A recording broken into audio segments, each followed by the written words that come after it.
Bonjour et bienvenue sur ma chaîne YouTube. Je suis Estelle Godard, praticienne en naturopathie et fibro-libérée.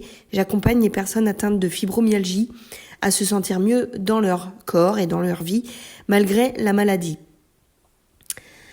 Vous venez sur ma chaîne pour la première fois, je vous encourage à vous abonner et activer la petite cloche qui se trouve en haut à droite de votre écran. Et puis vous pouvez également recevoir gratuitement mes conseils pour une meilleure alimentation. Il suffit de cliquer sur le lien qui se trouve sous la vidéo. Vous vous inscrivez et c'est gratuit. On y va pour le message du mois de novembre avec le tarot de Marseille. La première carte que j'ai tirée, c'est la 10, la roue de fortune. Et elle nous dit que vous avez le libre choix dans l'expression de cette vie. Quand on vit un moment inconfortable ou douloureux, il est important de se poser 3 questions. Pourquoi est-ce que j'attire ça à moi ? Qu'est-ce que ça vient me montrer ? Et qu'est-ce que ça vient toucher chez moi ? Et ainsi, vous participez à votre histoire. Le 10, c'est le nombre de la révolution, du recommencement qui est enrichi avec plus d'expérience et de connaissances. Prenez votre vie en main. Votre destin ne dépend que de vous au lieu de subir. Identifiez vos automatismes, isolez-les et passez en mode manuel. C'est moi qui décide. Écoutez ce qui se passe en vous. Ça vous permet de mieux vous connaître et d'avancer pour ne pas retomber dans les schémas répétitifs de ce que vous n'avez pas compris. Souvent, on ne sait pas pourquoi, on revit toujours les mêmes choses. Posez-vous les bonnes questions. Vous êtes en état d'évolution permanent, sachez-le. Rester figé ne fait pas avancer. Vous n'êtes pas un arbre. Acceptez de changer, de modifier pour évoluer. Et la deuxième carte qui a été tirée, c'est le diable, le 15. Le diable, il a tendance à faire peur, mais sachez que les cartes du tarot de Marseille, il n'y en a aucune qui fait peur. Elles sont toutes là pour nous faire avancer et comprendre les choses. Tout dépend du regard que l'on a sur les choses, bien entendu. Donc le diable, c'est l'arcane de l'ombre et de la lumière, et sans ces confrontations. Mais comment se libérer de nos parts d'ombre, celles que l'on met sous le tapis, celles que l'on ne veut pas voir, celles qui sont pas forcément agréables à vivre ou agréables à dire à tout le monde.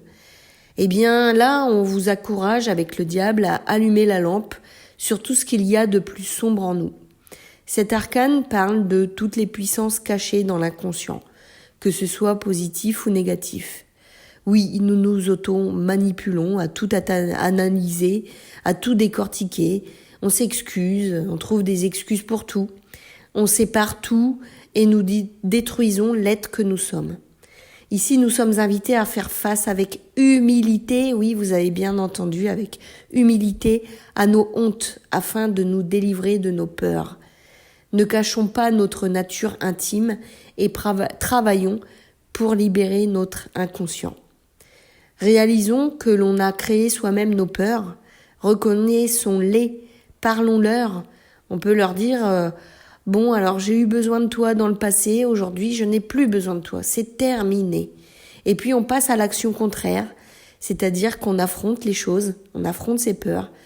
Pourquoi ? Pour aller de l'avant, pour guérir, pour enfin affirmer ce que l'on veut voir se manifester dans nos vies. Et oui, est-ce qu'on a peur de certaines choses qui peuvent se manifester et qu'on ne peut pas forcément contrôler ?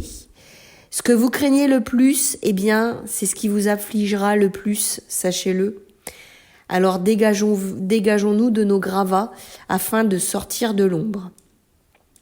Et je vous encourage à mettre un petit j'aime sur cette vidéo et à la partager parce qu'on a vraiment besoin aujourd'hui de partager et de montrer, faire diffuser des messages pour que chacun fasse sa part. Sa petite part de colibri. Et donc si vous pensez que il est important que chaque être sur terre puisse faire cette part et puisse recevoir des messages pour comprendre, pour bien décortiquer les choses et comprendre qu'on a tous notre part à faire, partagez et en cliquant sur j'aime, vous allez faire monter cette vidéo pour qu'il y ait un maximum de personnes qui la voient. Donc c'est important le j'aime. Et quand on additionne la roue de fortune, le 10, avec le diable, le 15, ça fait 25. 25, l'arcane 25 n'existe pas dans le tarot de Marseille, donc on réduit à 7.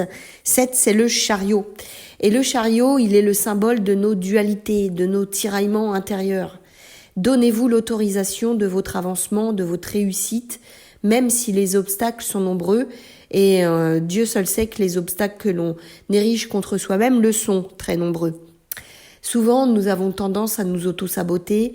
Par exemple, quand on a des soucis de santé, souvent on me dit je reviendrai vers vous quand j'irai mieux. J'ai mis de côté mon alimentation. Oui, mais non. C'est justement lorsqu'on ne va pas bien qu'il est important d'avoir la meilleure alimentation possible, de faire de l'exercice physique, de se bouger le cucu. C'est le cas précis où non, flancher n'est pas le bon moment pour ne pas alimenter le cercle vicieux. Et pour avancer vraiment, il est important de se poser vraiment. Le temps ne respecte pas ce qui se fait sans lui. Pourquoi vous interdisez-vous d'aller bien ou d'aller mieux ? Quels sont vos interdits ? Affirmez votre détermination et honorez votre corps. Faites le choix du mieux et du respect de votre corps en le nourrissant le mieux possible, avec de l'amour, de la nourriture, de la bonne nourriture. Allez dans la nature, faites de la marche, lisez des choses positives. Votre corps est le seul véhicule le plus précieux que vous avez et que vous aurez jusqu'à la fin de votre vie. Et si vous ne savez pas comment faire, je peux vous l'enseigner avec les clés d'une meilleure hygiène de vie. Et pour ça, il suffit de me contacter. Merci d'être arrivé jusqu'ici. Merci pour votre fidélité. Et puis vous pouvez bien entendu mettre vos ressentis en commentaire. Ça fait toujours plaisir de voir les personnes qui lisent et qui partagent tout ça. Voilà. Je vous dis bon mois de novembre. Mettez-vous bien en action. Et maintenant, au mois prochain pour le prochain message. Bon mois de novembre.